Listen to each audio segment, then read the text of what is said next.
Hey, it's Jumpy. I'm trying something new this time. I'm going to talk about two movies in the same video. I'm going to start with Knock at the Cabin, which is the newest M. Night Shyamalan motion picture. When I was a kid, I saw Shyamalan's The Sixth Sense for the first time, and I wasn't a fan.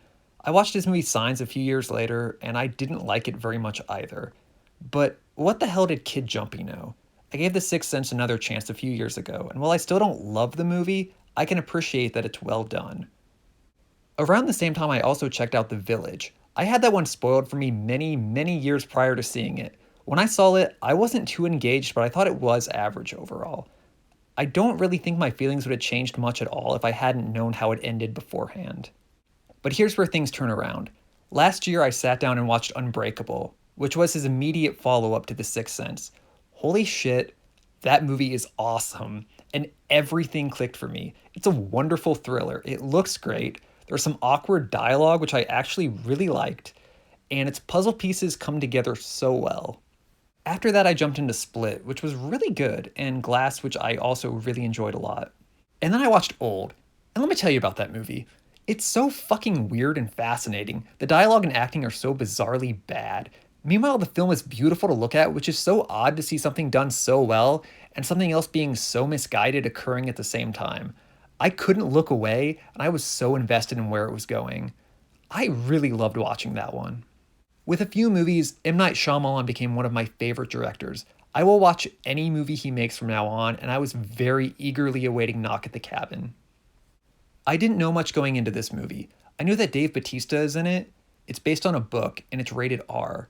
I also knew its IMDb average user rating and its Rotten Tomatoes score are both better than Old's ratings.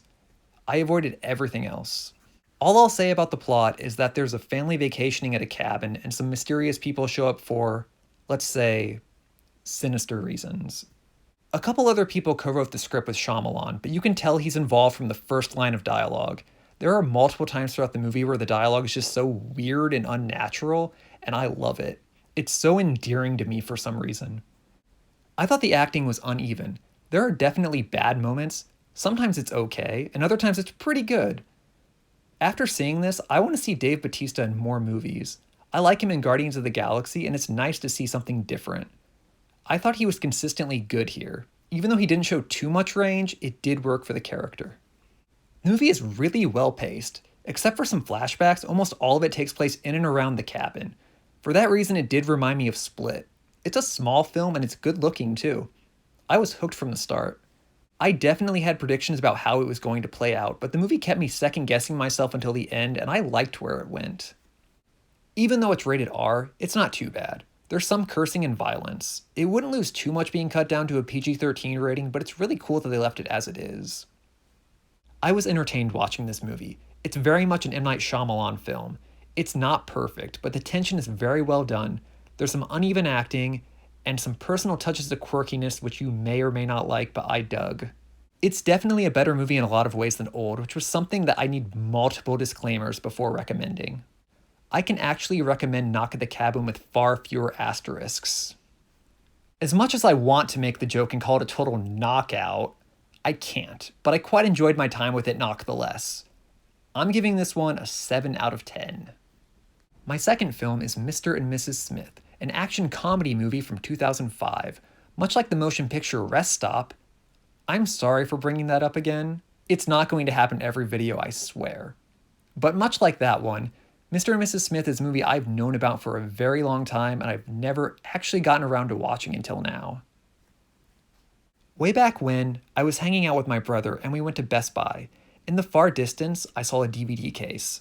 The only word on it that I could read was unrated, plastered across the cover in giant fucking letters larger than the movie's title. I asked my brother, "What is this unrated movie?" And he knew exactly what it was. It was Mr. and Mrs. Smith. It became a running joke between us to simply call the movie unrated. To this day, I still think adding the word unrated in big letters to movie covers is hilarious.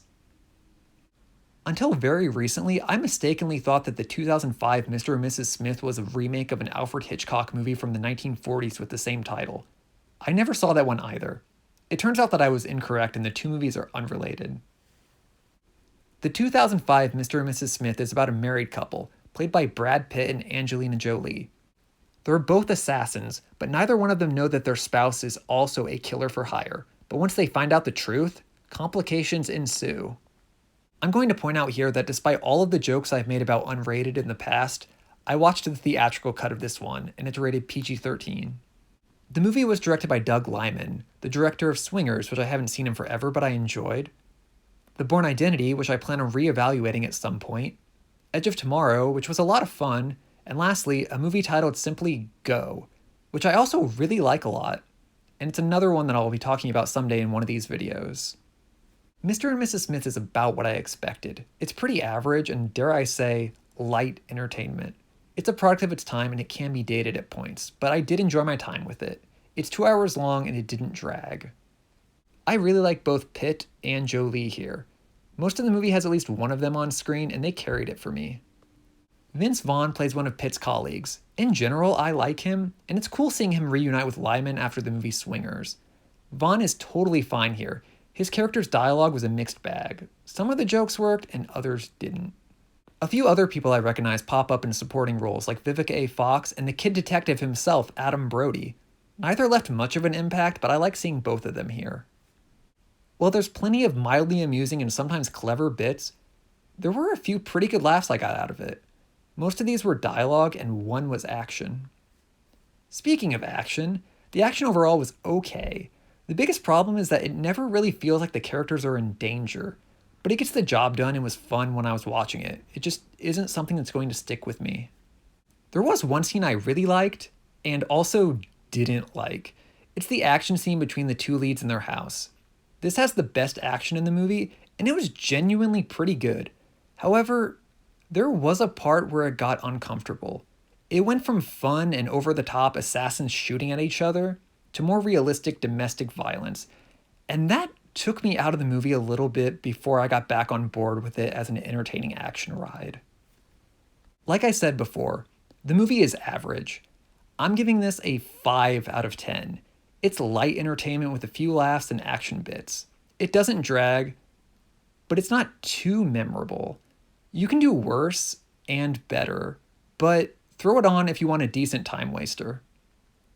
Thanks for watching everyone, and I'll see you next time.